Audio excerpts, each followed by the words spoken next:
abra a sua Bíblia no livro do Evangelho segundo escreveu São Marcos, capítulo de número 4, versículo 35 até o versículo 41. É uma palavra muito clássica, mas muito pertinente aos dias atuais. É uma palavra que você talvez já tenha conhecimento dela. Você já leu, já estudou, já foi ministrado. Só que hoje eu trago uma revelação para a tua vida e uma aplicação pessoal desse texto para você, no nome santo de Jesus. Quem tem a Bíblia tradicional, a Bíblia de papel, você pode abrir a ela no livro Marcos 4,35. Ou você que não tem a Bíblia digital, que não tem nem a Bíblia de papel e nem a Bíblia digital, você acompanha aí nos monitores.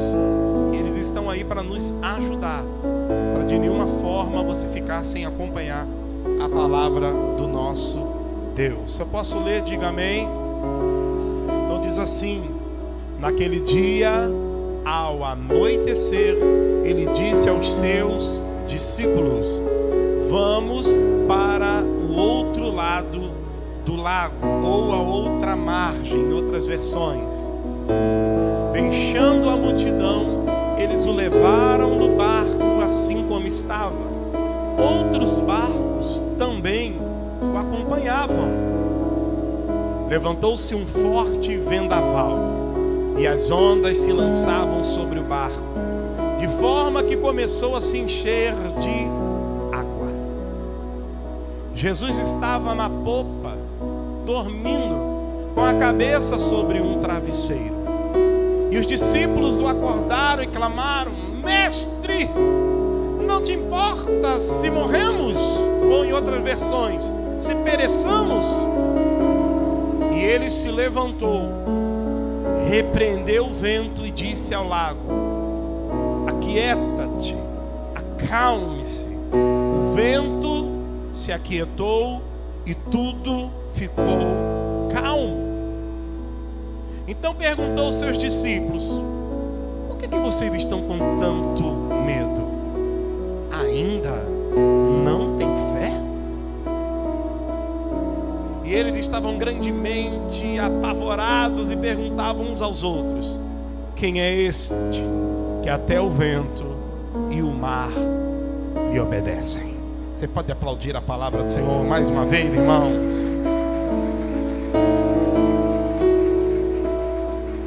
O tema da mensagem deste último domingo deste mês de julho do ano de 2025, ano apostólico de Barnabé, é este: acalmando as tempestades da vida. Vou repetir para ser pedagógico: acalmando as tempestades da vida.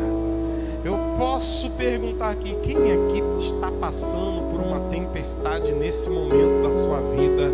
Ou veio de uma tempestade, ou está entrando numa tempestade? Levanta a mão aí, faz assim, balança aí, ó. Muita gente, né? Eu estou levantando a minha também, tá? Eu também. Eu quero essa palavra para mim também. Então, irmãos, todo mundo passa por tempestade, mas eu quero começar dizendo: Jesus, Ele ainda acalma as tempestades. Os 3 evangelhos sinópticos, que são evangelhos que têm a mesma conotação, Mateus, Marcos e Lucas, os 3 evangelhos registram esta tempestade. Só que esses 3 evangelhos, irmãos, eles me expõem 2 tempestades. Enquanto Jesus esteve na terra 33 anos com seus discípulos, Jesus, Ele acalma 2 tempestades. E eu escolhi ministrar no texto de Marcos, porque é um texto que nos traz mais detalhes sobre esta tempestade, esse texto em questão, que nós já terminamos agora de ler. Mas para eu me entender, me localizar melhor, eu quero expor para os irmãos pelo menos as 2 tempestades, para depois eu ir para esta segunda tempestade, ou na verdade, primeira tempestade. A primeira tempestade, irmãos, Jesus estava no barco. Lá na outra segunda tempestade, Jesus não estava no barco. Ele estava no monte orando. Então, primeira tempestade, Jesus está no barco, tirando um soninho. Segunda tempestade, Jesus não estava no barco. Ele estava no monte orando. Primeira tempestade, para acalmá-la, Jesus usa a voz. E ele fala: cala-te, tempestade, aquieta-te, tempestade. Na segunda tempestade, irmãos, ele caminha sobre as águas e acalma a tempestade com a sua presença. Então, na primeira tempestade, ele usa o comando da voz. Na segunda tempestade, ele acalma ela presencialmente. Ele mesmo chega. É aquele episódio que ele vem caminhando sobre as águas e os discípulos acharam até que era um fantasma, mas não era, era Cristo. Então, na primeira tempestade, ele faz duas perguntas: por que vocês estão tímidos? Por que vocês estão desesperados? Homens, por que vocês não têm fé? Na primeira tempestade, Jesus olha para os discípulos e disse para ele: ué, por que esse alvoroço todo? Por que esse medo todo? Vocês não têm fé? Na segunda tempestade, Pedro olha e fala assim: é Jesus, Senhor, é tu mesmo. Se for tu mesmo, me chama para eu caminhar pelas águas. E aí Jesus: então venha. Pedro sai do barco e anda sobre as águas juntamente com Jesus. Só que no meio da caminhada, ele tem medo e ele afunda. E aí Jesus socorre Pedro, pega na mão Pedro, e Jesus agora fala para ele assim: homem de pequena fé. Então, na primeira tempestade, eles não tinham fé nenhuma. Na segunda tempestade, agora eles têm fé, ainda que pequena, eles têm fé. Então, meu irmão, eu quero te dizer uma coisa: de uma tempestade para outra, Deus vai aumentando a tua fé. Aí eu tenho que perguntar o texto. Eu já te ensinei isso. Pergunte ao texto: por que Deus permite a tempestade? Por que tem problemas que se repetem na minha vida? Porque o Senhor diz: não tem nada a ver com a tempestade, tem a ver com a tua fé que você perdeu. Não tem nada a ver com o vento. O meu negócio não é o vento, não é a tempestade. É fazer você aprender a ter fé. Porque sem fé é impossível agradar a Deus. Eu permito que você enfrente as tempestades, porque eu quero que te ensinar sobre fé. Então, irmãos, notinha de rodapé: Deus está permitindo que algumas tempestades se repitam na tua vida, porque Ele está provando a sua fé. Antes você não tinha fé nenhuma, agora você já tem um pouquinho de fé. Na próxima tempestade, você mesmo clama e repreende ela. Quem entende, quem vai fazer, glorifica e aplauda o nome do Senhor.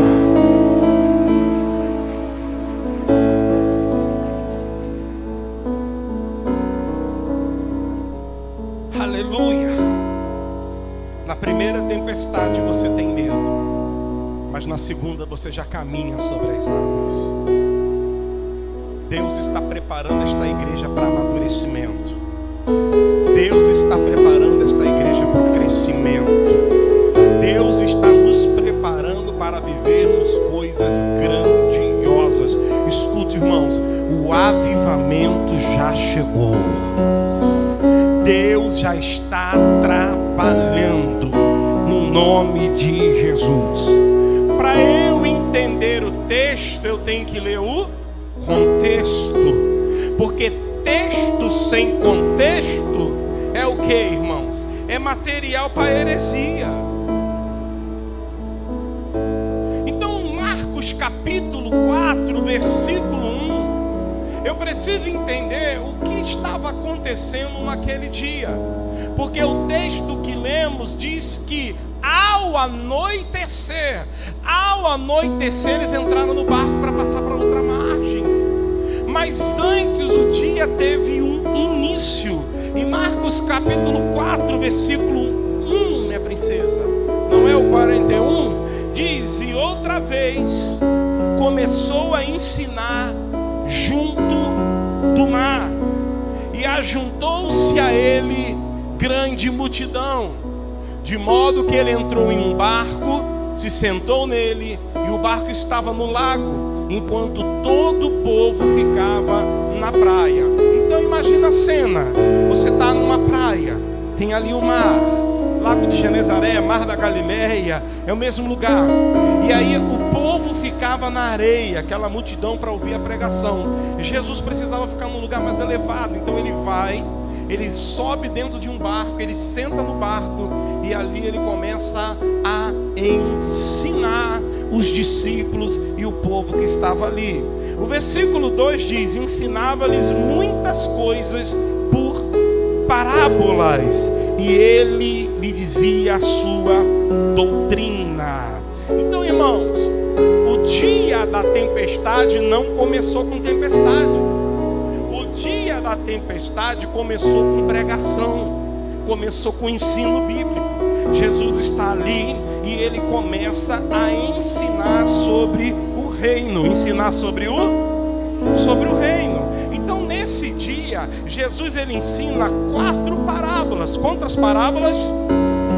Uma forma de entendimento, usando metáforas para melhor entendimento do povo. Então a primeira parábola que ele ensina está em Marcos capítulo 4, versículo 3, que é a parábola do semeador, que diz assim: ouve, e eis que saiu um semeador a semear. E aconteceu que semeando ele, uma parte da semente caiu junto do caminho, e vieram as aves dos céus e comeram. E outra caiu sobre pedregais, onde não havia muita terra, e nasceu logo, porque não tinha terra profunda. Mas saindo o sol queimou-se, porque não tinha raiz, secou-se. E outra caiu entre os espinhos, e crescendo os espinhos a sufocar, e não deu fruto. Versículo 8. E a outra semente caiu em boa terra, deu fruto, que vingou e cresceu. Um fruto produziu 30, outro fruto produziu 60, e outro fruto produziu 100 por um. Então a primeira parábola que Jesus ensina ali naquele mar, no mar que ia enfrentar a tempestade, era a palavra do semeador. E os discípulos que estavam assim, perguntaram: Senhor, não estou entendendo nada. Jesus falou: vocês estão andando comigo, vocês não aprendem nada. Vocês estão andando tanto tempo comigo. Aí Jesus fala assim para os discípulos: muito bem, para a multidão eu vou continuar ensinando por parábolas, mas para vocês eu vou revelar o ministério do meu reino. Existem 2 grupos de pessoas que vêm na igreja, irmãos. Existe a multidão que vem buscar o Senhor, e continue vindo buscar o Senhor, continue vindo e trazendo as pessoas. Jesus vai usar parábola, Jesus vai usar uma figura de linguagem para que você entenda que Ele quer plantar uma semente no teu coração, que Ele quer mudança de vida, que Ele quer mudar a tua vida. Mas para os discípulos é o segundo grupo. Existe um grupo que anda com Jesus, que Ele fala assim: eu não vou te falar pelos parábolas, mas eu vou te revelar os mistérios do meu reino. Você já está um tempo na minha presença, você já é maduro, você já caminha um tempo comigo, então eu vou te ensinar os mistérios do reino. E aí, irmão, eu estou correndo com essa introdução para você entender. Diz que Jesus fala: o semeador, sabe quem é? É o pregador. A semente é a palavra, a terra são os corações, a ave que vem e come a semente é Satanás.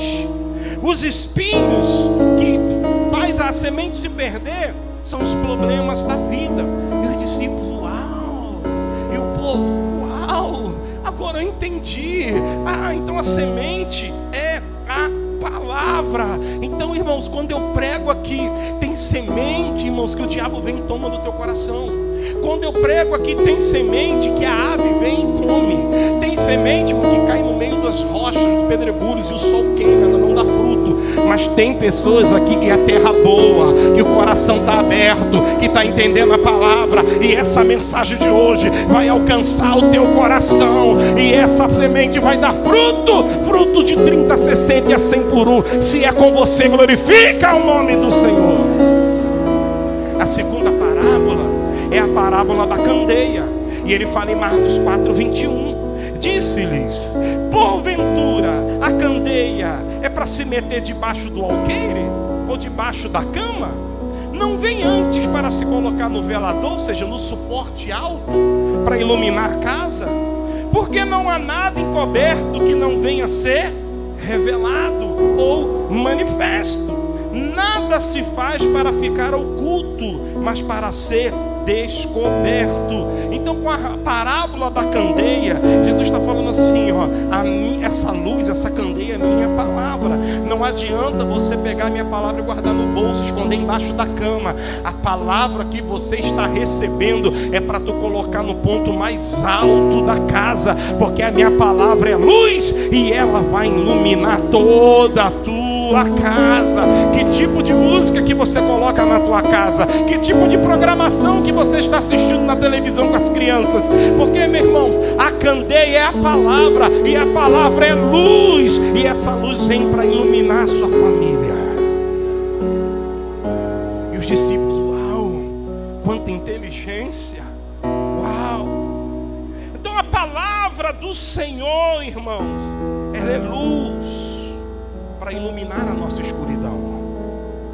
Se hoje você está enfrentando alguma escuridão na tua vida, seja que você causou, alguém causou para você, a candeia hoje começou a iluminar a tua vida. Quem anda no escuro tropeça, cai, mas quem tem lanterna, quem tem farol, chega rápido no lugar prometido.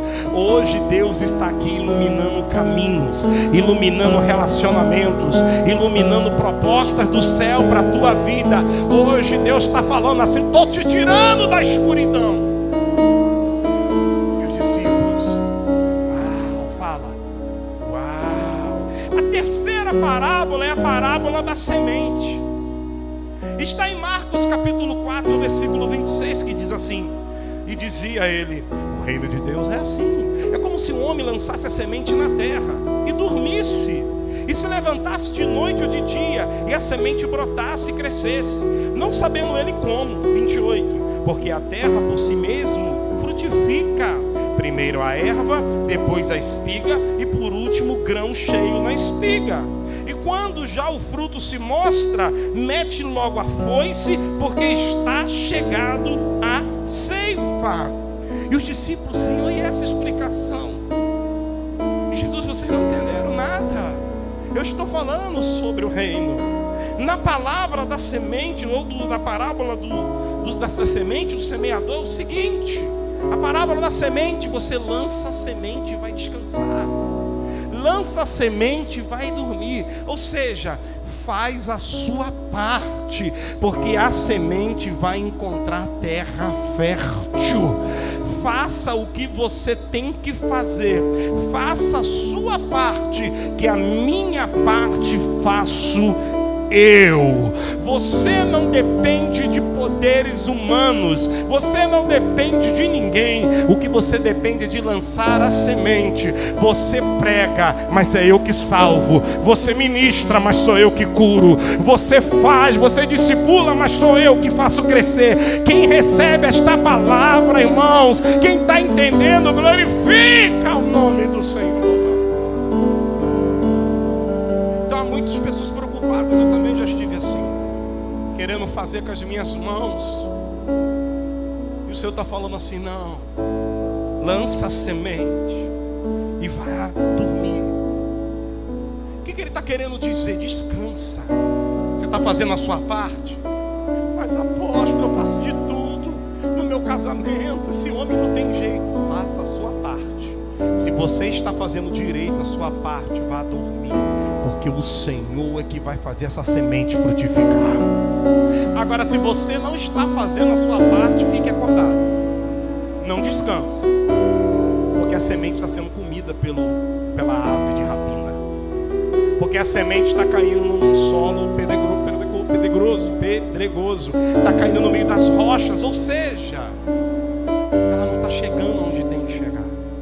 E você pode perguntar: apóstolo, eu estou igual aos discípulos, por favor, me explica melhor esta metáfora. Queridos, feche um pouco a boca e dá mais testemunho com a tua vida. Porque o meu testemunho prega mais do que essa pregação. Porque não adianta eu pregar bonito aqui e lá fora eu cometer um pecado, eu ter escândalo, eu chegar lá fora e não tratar bem minha filha, e não tratar bem minha esposa, e não tratar bem o meu trabalho, e no meu trabalho eu não faço direito, e eu roubo no meu trabalho, roubo no tempo, roubo no caixa, roubo no serviço, fico de corpo mole, faço de qualquer maneira. A palavra da semente diz: ei, lança a semente, lança ela, porque a terra por si mesmo frutifica. Eu tenho uma palavra de Deus do céu para a tua vida. Deixa eu ver quem quer. Chegou o tempo de frutificar toda a semente que você plantou na tua vida. Toda a semente que você plantou no teu trabalho, toda a semente que você plantou no teu casamento, toda a semente que você plantou na sua célula, vai começar a frutificar. É chegado o tempo da colheita, da ceifa, e o Senhor está dizendo: ei, tudo que você fez, você faz, você esquece, mas eu anoto.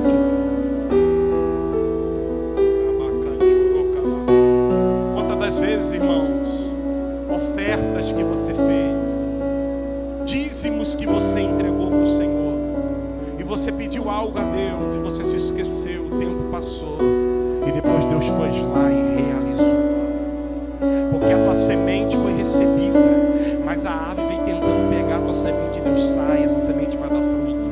Satanás veio tentar roubar a tua semente e Deus falou: não, essa semente vai ter que frutificar. Veio a ave de rapina, veio o sol, veio o solo pedregoso, mas o Senhor falou assim: não, essa semente vai dar frutos. O nosso problema, irmãos, é que a gente quer que faça por nós o que a gente nunca fez por ninguém.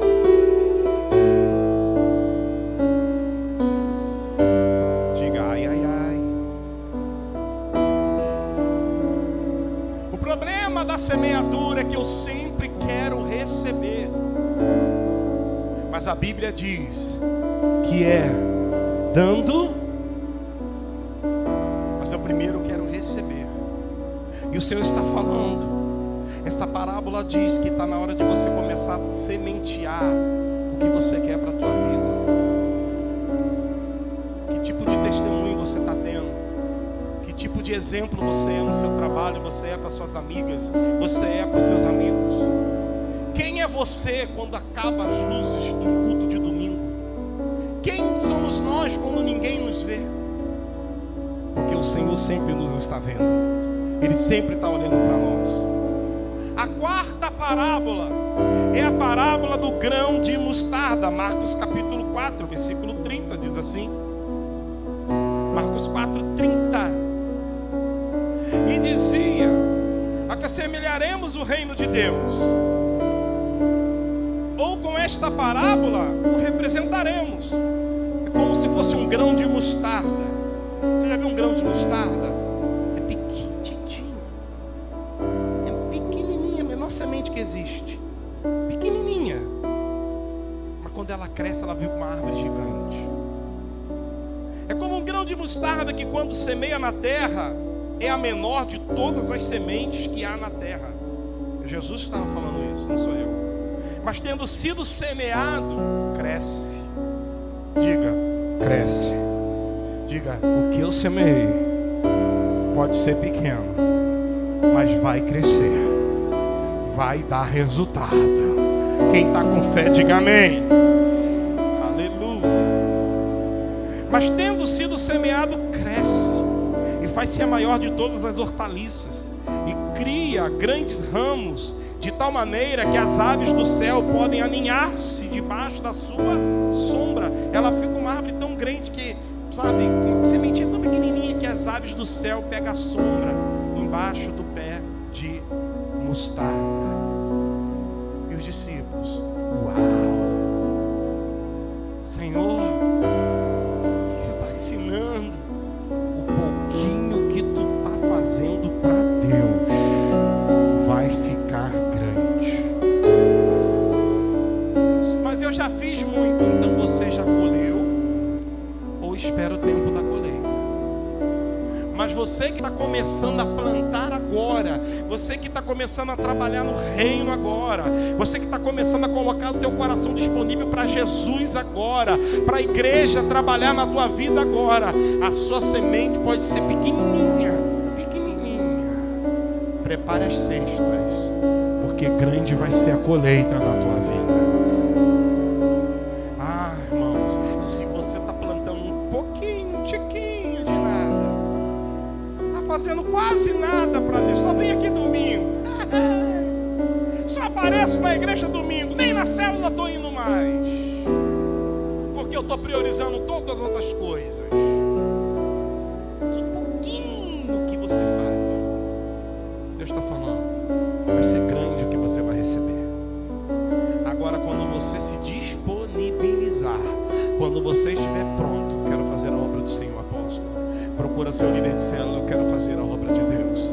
Procura o seu supervisor da sua rede, por favor, me enxerga. Tem alguma coisa na igreja? É para varrer, é para pintar, é para visitar alguém, é para ir no hospital, é para visitar uma viúva, é para doar 1 quilo de alimento. Eu quero fazer a obra de Deus.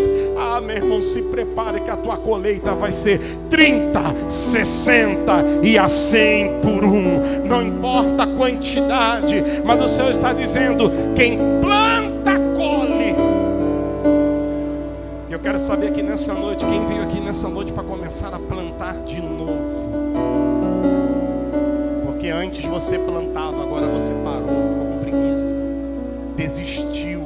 Começa a ver problema em tudo, problema em todos. E o Senhor está dizendo: estou te dando uma nova oportunidade. Porque o reino de Deus é como um grão de mostarda.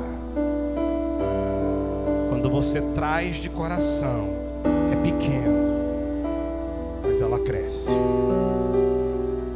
E o semeador está dormindo, e a semente está trabalhando. O semeador está dormindo, mas se vier tempestade, ele acorda. O semeador está descansando, está dormindo, mas no primeiro sinal de tempestade na tua vida, ele acorda para salvar você. Quem nessa noite quer ser salvo, diga glória a Deus, irmãos. Bem, irmãos, aprendendo um pouquinho de teologia sistemática, existem 3 tipos de traduções, não versões, porque toda versão é fruto de uma tradução. Traduções, eu estou falando traduções bíblicas. A tradução, ela pode ser literal, funcional e livre. Por exemplo, no texto de 1 Coríntios 15, 58, eu ministrei hoje no devocional para os voluntários da casa do Senhor. Diz que o trabalho meu no Senhor, a obra que eu faço lá, ó, meus amados irmãos, sede firmes e constantes, sempre abundantes na obra do Senhor, sabendo que o vosso trabalho, essa aí já está na versão livre, diz: o vosso trabalho não é em debalde. Acha a versão debalde aí se você encontrar, Luiz. Debalde no Senhor. Aí você diz assim: o que é isso? Debalde. Porque debalde é a tradução literal. O que é debalde? Aí você vai ter que pesquisar no dicionário bíblico. O que é debalde? Só que a tradução funcional, ela alivia a tradução. Como está aí, ó, é Almeida revisada, porque se fosse Almeida corrigida, estaria debalde. Mas como é Almeida revisada, alguém já trouxe, o escritor já trouxe, né? O escritor da Almeida trouxe uma tradução funcional. Ele aliviou a tradução. Ele diz assim: o vosso trabalho não é vão no Senhor. E a outra tradução é a tradução livre, que o escritor pega e traduz da maneira que ele quer. na palavra que ele quer. E tem Bíblia nordestina, Bíblia sulista, Bíblia carioca, Bíblia não sei o que. É um perigo, porque é um perigo para heresias. Por que eu trouxe esse contexto teológico, essa teologia sistemática para te ensinar algo, irmãos? Porque eu preciso, além de perguntar o texto, eu preciso analisar o texto. Eu não posso ler a Bíblia com pressa. Eu tenho que ler a Bíblia com um espírito de revelação, pedindo que o Espírito me revela. Quando a Bíblia diz o reino de Deus, em algumas versões, na maioria, eu fui pesquisar, diz o reino de Deus é um grão. Eu estou querendo dizer que o reino de Deus é pequenininho. No meio de toda essa terra, o reino de Deus é como um grão de mostarda, mas não. A Bíblia vai dizer, irmãos, na tradução correta, que o reino de Deus é como um grão. É só uma comparação. É para enganar Satanás. Ele acha que você é pequeno, mas você é grande diante de Deus. Ele acha que a obra que você faz aqui no projeto Sarame é uma obra pequenininha. Você vê, limpa a igreja, limpa os banheiros, ninguém te vê. Tu fica lá na cozinha fritando pastel, ninguém te vê. Tu fica ali na cantina, ninguém te vê. Ele fala assim, ó, a obra que tu faz é uma obra pequenininha. Satanás, ele mente, mas o Senhor diz assim, não, a obra que tu faz para Satanás é pequena, mas para mim é grande.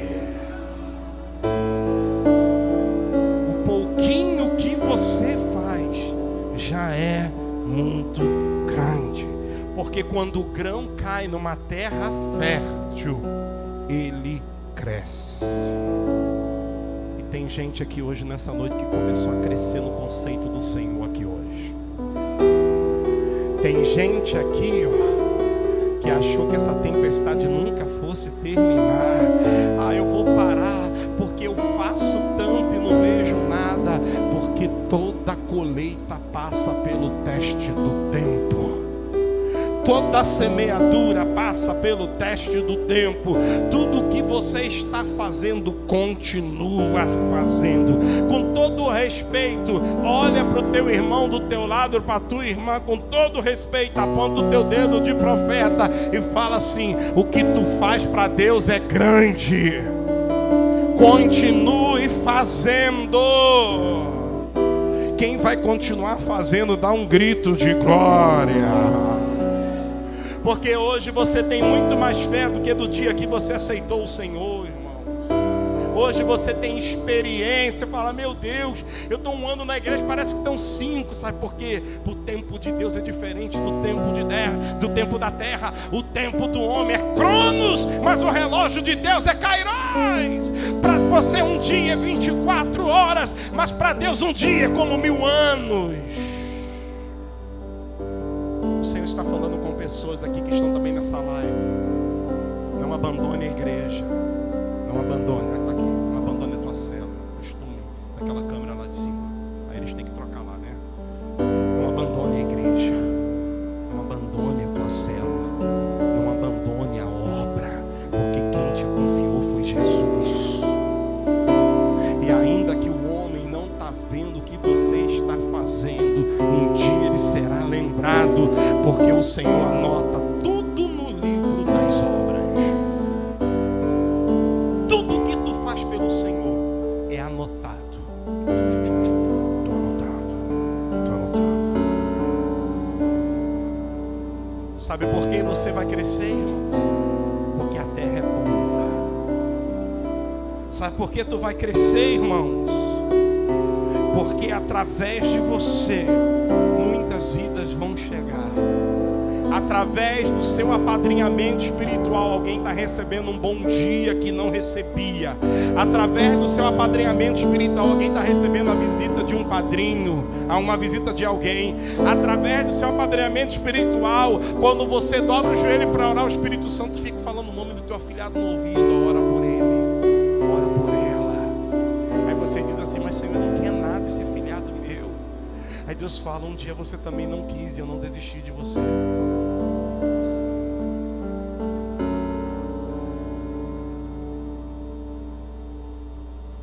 Não é só bom dia.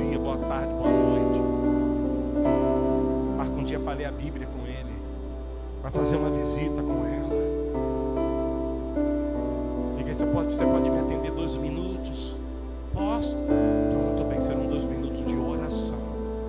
Eu não quero saber como está a tua vida. As pessoas confundem o nosso apacentamento da Sara, meu irmão. Nós não queremos saber como está a tua vida. Nós queremos é ver a mudança de vida. Nós queremos é estar contigo, celebrando no dia feliz, mas chorando contigo no dia mau. A gente quer ver você mudando, você crescendo, porque foi um dia a gente já foi apadrinhado por alguém. Um dia alguém se importou conosco.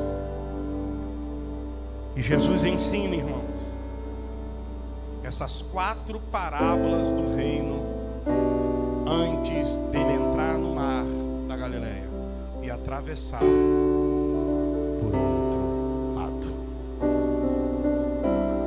E os discípulos ali estavam maravilhados.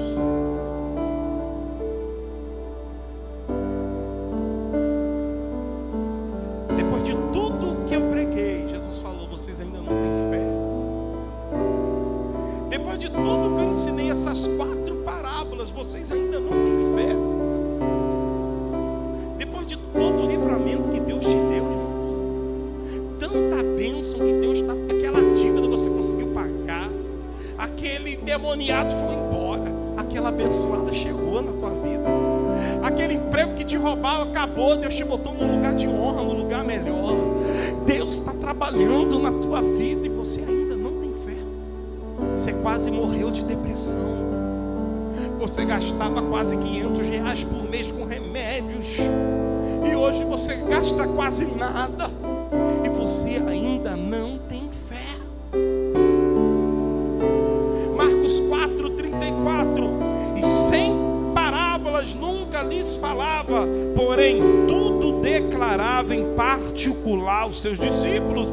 Eu vou ser redundante, vou dizer novamente: com a multidão ele usa parábolas, mas com a igreja, com você que é discípulo, ele fala no particular. O que está acontecendo conosco, irmãos? Que a gente recebe tantas palavras boas aqui nessa igreja. Nós temos pregadores de alto nível aqui nessa igreja, temos pregadores de congresso aqui nessa igreja. A gente está trazendo pregadores bons para essa série de mensagens, irmãos. O que está acontecendo com a semente que está saindo deste altar? Porque, irmãos, eu estou pegando tudo e estou vivendo tudo. Eu falava com um amigo muito maior do que eu e ele chorou. Eu falei: eu estou apaixonado pela minha igreja. Eu estou apaixonado como no dia que eu inaugurei a igreja. Eu amo vidas, eu quero almas. Isso não é orgulho, isso é missão.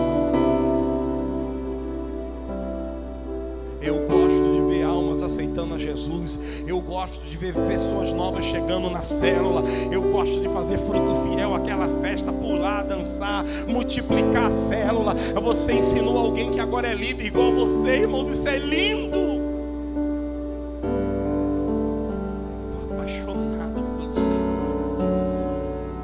Parecendo aquele garoto de 24 anos, amor, quando abriu esse ministério.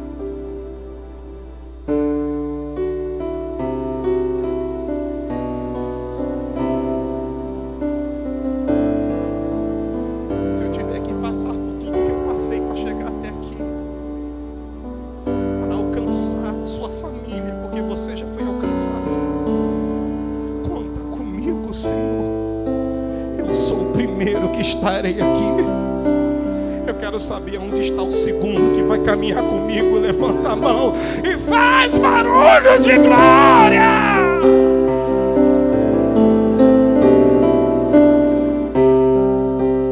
Porque se você parar, a sua família não vem, sua prima não vem, seu amigo não vem. Nós temos que continuar espalhando a semente, discipulando.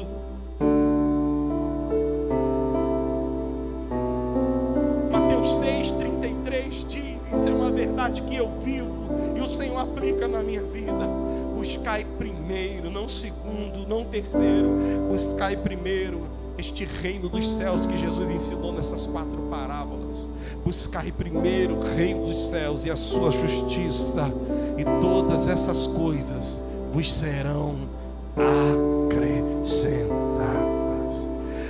Apóstolo, por que eu não estou vivendo o melhor momento da minha vida? Porque você não estabeleceu o que é prioridade para a sua vida. E hoje o Senhor está falando: me busque primeiro. O seu papel é me buscar, e o meu é te acrescer. O seu papel é de me buscar, e o meu é de te abençoar. Quem pode aplaudir o nome de Jesus, irmão?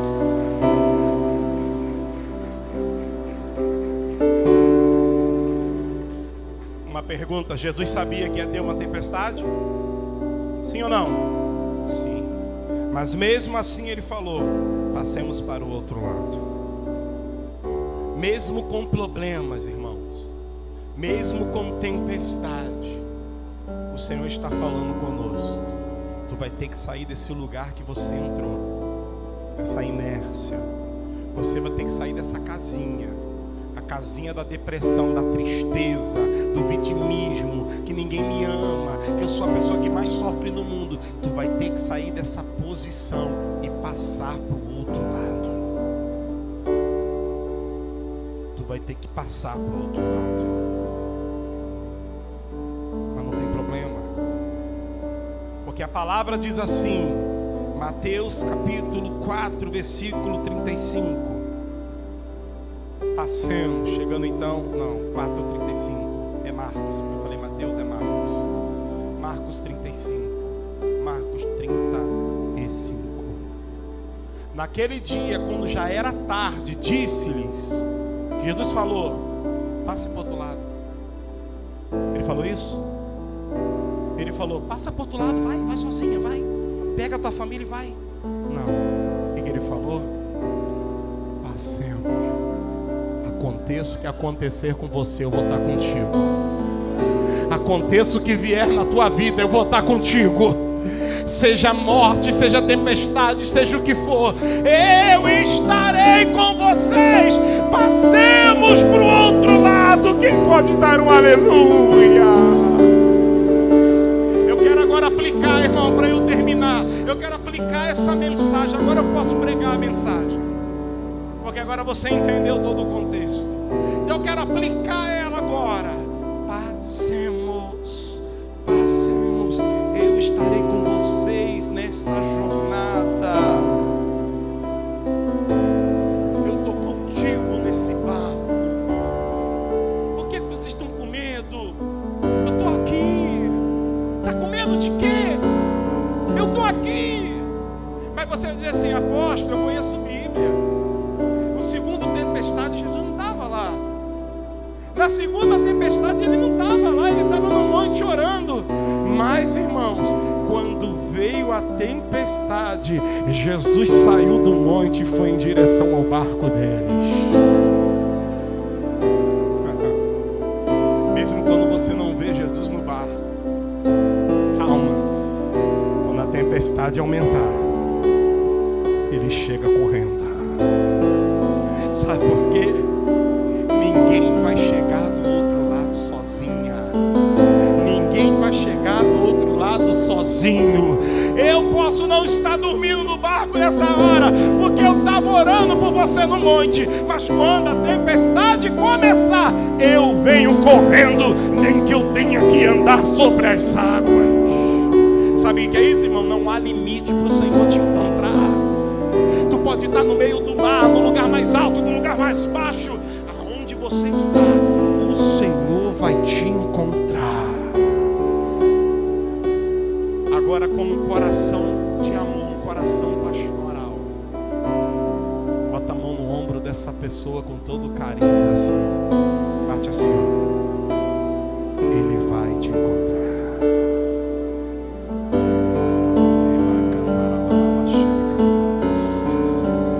Ele está chegando. Ele está chegando.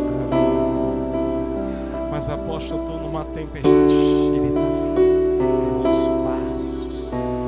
Ele está chegando para te salvar.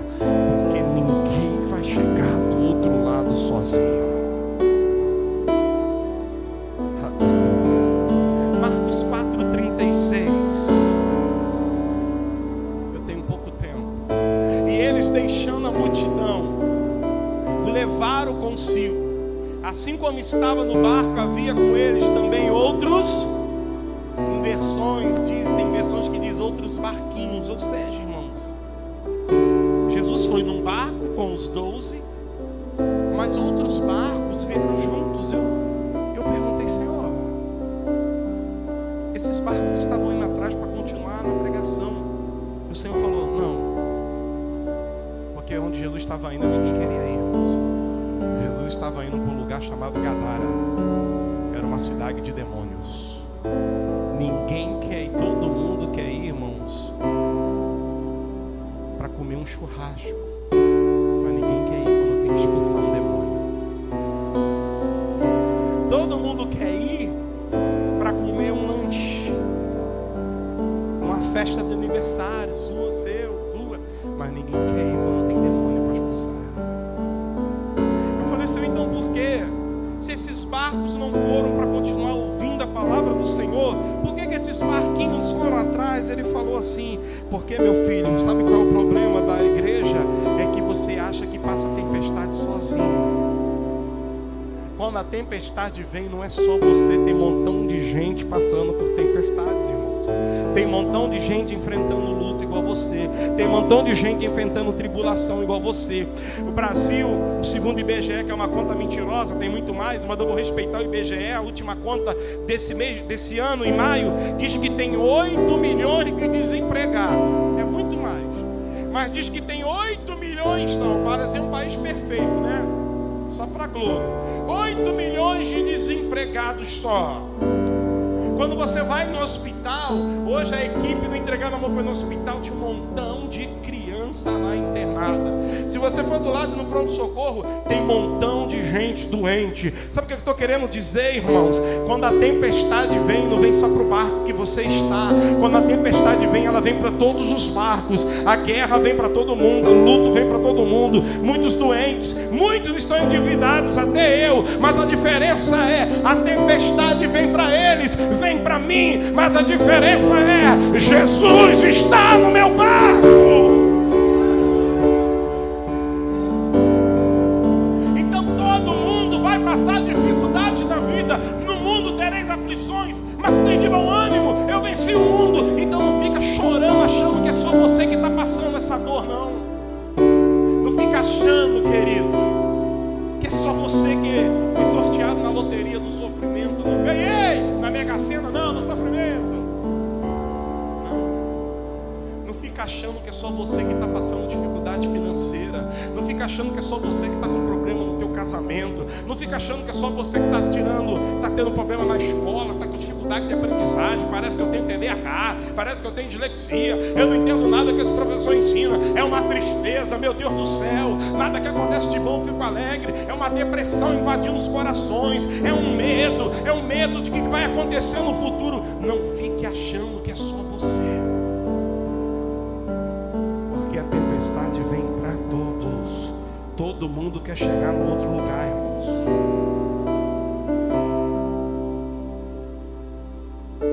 Não recue, não retroceda,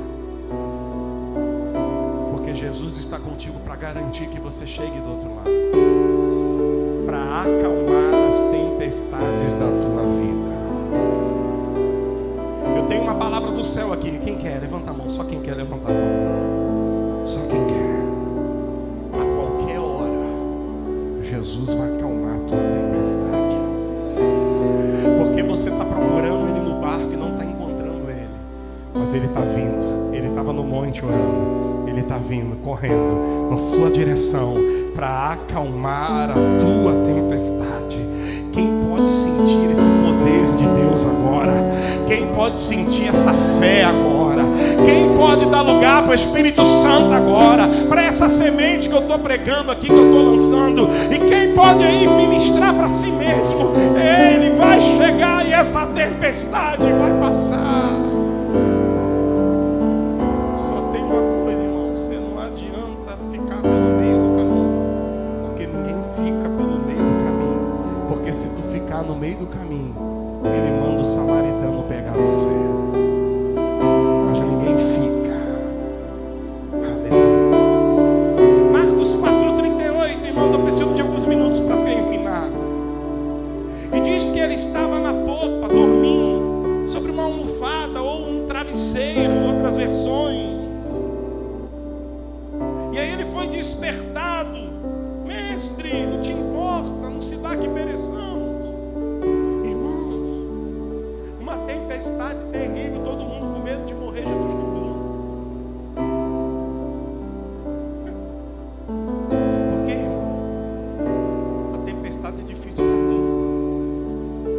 Para ele não é nada. O teu problema é difícil para você. Para Jesus não é nada. A tua dor é ruim para você. Para Jesus isto não é nada.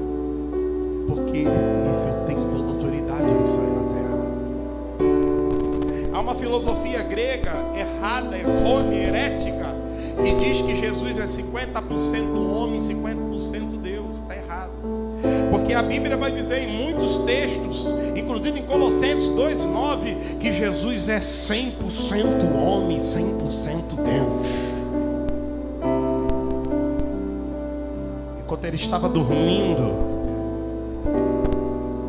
era o Jesus homem, cansado, porque ele passou o dia inteiro ensinando, sem comer, sem beber água, o dia inteiro ensinando sobre aquelas 4 parábolas sobre o reino. E quando ele chegou no barco, ele dormiu.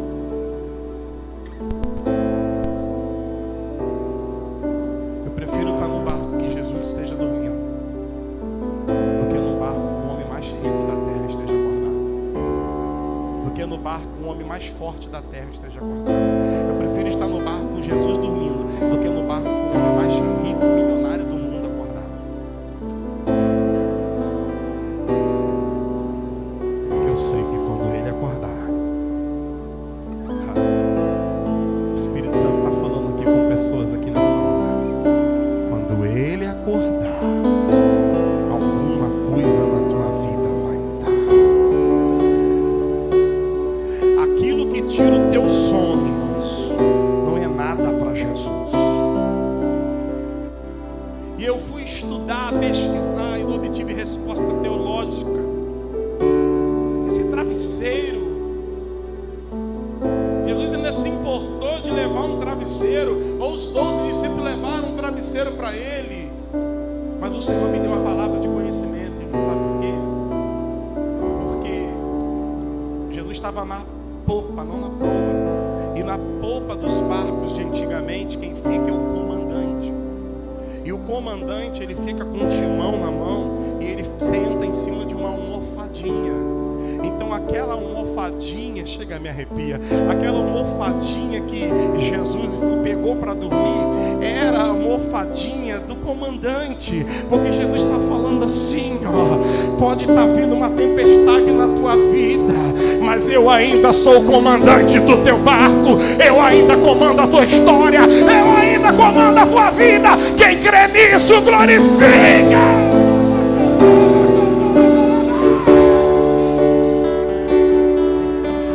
Deus não te deu o comando da tua vida, Deus te deu o controle. Quando você viajar de avião, amém. 4 pessoas, 5. Quando você viaja de avião, tem um comandante do avião. E o avião está navegando, voando, daqui a pouco o comandante sai, vai lá, agarra uma aeromoça, toma um café. Quem é que está comandando esse avião? Tem um copiloto lá, ou está no piloto automático. Sabe por quê? Se acontecer algum problema, o comandante rapidamente ele assume. O Senhor está dizendo: eu dei para vocês o controle do barco, mas quem comanda ele ainda sou eu. Eu dei para vocês o controle da tua vida, o livre-arbítrio, faz o que tu quer, mas quem comanda a tua vida sou eu. Eu estou no comando e você no controle, porque escolhido não tem escolha.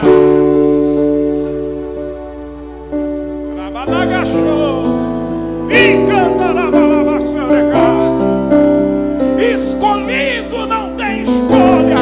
Ele está falando com você aqui hoje.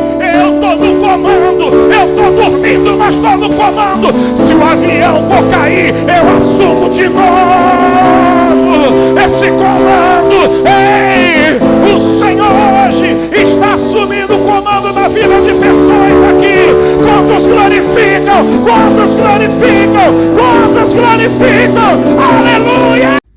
Olá, eu sou o apóstolo Pedro Eduardo e muito obrigado por ter assistido esse vídeo até o final. Fique ligado nas nossas redes sociais, @Pedro Eduardo Pissai, @Projeto Salem Church, para mais vídeos. Até a próxima!